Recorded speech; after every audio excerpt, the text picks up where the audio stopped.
So in 2018, I was like, okay, how are we going to scale this thing?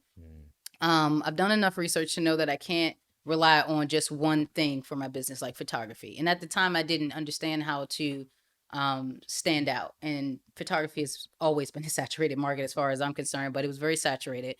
So I was like, okay, how can I tie my marketing experience from when I worked with musicians? How can I tie that into my photography? And so as I was doing research, I found out about the term like branding, and I found out about inbound marketing. And I was like, wait a minute, this sounds like something I can work with. This sounds like it could marry those two things together. So with branding, it focuses on the person, right? Their story and what it is that they're good at and how they're going to help people.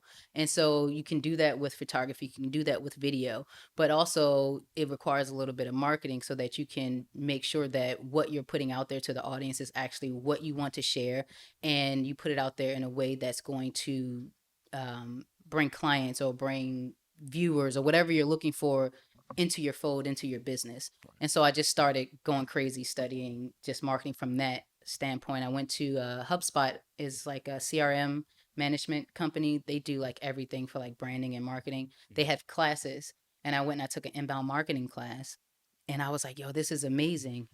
With inbound marketing, so there's like the old school way of marketing. I forget the term, maybe whatever, outbound or the outside marketing, right? But inbound marketing focuses on the person that you're serving. And it says, okay, what does this person need? What are they looking for? And how can I help them get there? Okay. Now, ultimately, I want them to get there with me, right? Like if I help solve their problem, I'd like them to purchase with me. I'd like them to buy with me, but that's not what I'm focused on. What I'm focused on is making sure that I know what they want and I'm being helpful in some sort of way. They may not even buy with me or go any further with me, but at least I know they're educated on the thing, and now they got help to make a proper purchase. And I was like, yo, I can do that, because that ties the people, it ties people into the process, and not just, oh, I have this thing, I want to make this money, you should buy this. That made me super uncomfortable. You were doing it more from a position of serving versus, like you said, the old snake oil salesman, where they're thinking just about themselves, and I can give you this, but they're just trying to get money. Like you were doing it the other way, where it's like, I'm serving someone, I know I'm going to reap the benefits of it, but I'm not coming off as just, and it's beneficial for all parties. Making it beneficial for the person I'm serving first. Yep. And that felt better for me, because I also, so when I was 18, I started doing like network marketing type of businesses. Okay. I hear pyramid. All been there. Oh man. Oh yeah. Before, I think it was called pyramid and other stuff, and then it changed, and then this and that, and then boom, network marketing. But yeah, so I did life insurance. I did vitamins. What about Cutco? You ever do that one? What's that? No, I didn't do Cutco. Was it the knives? Yeah. So, I went to a meeting and I was like, I don't want to do same this. here. Because they send you a letter in the mail. It's like, hey, do you want to make $21? And you're like 17 at the time. It's like, sure, I want to make all that money. $21? Yeah, it's like $21 an hour. So 20 an hour. Oh, 21. Oh, okay. So I'm 17. Like, sure, I want to make that money. So I go to this place and I think it was St. Charles, Waldorf or somewhere. And it was like, okay, so you go inside and you start seeing your friends here. You're like, say, hey, what you doing? Same thing you doing here. I want to make this money. Y'all all got roped in. So the guy comes out, before you ask any questions, please hold all your questions to the end. Oh, man. And he said, we're selling knives. I'm guilty because as Jay, he's on the console. He can attest.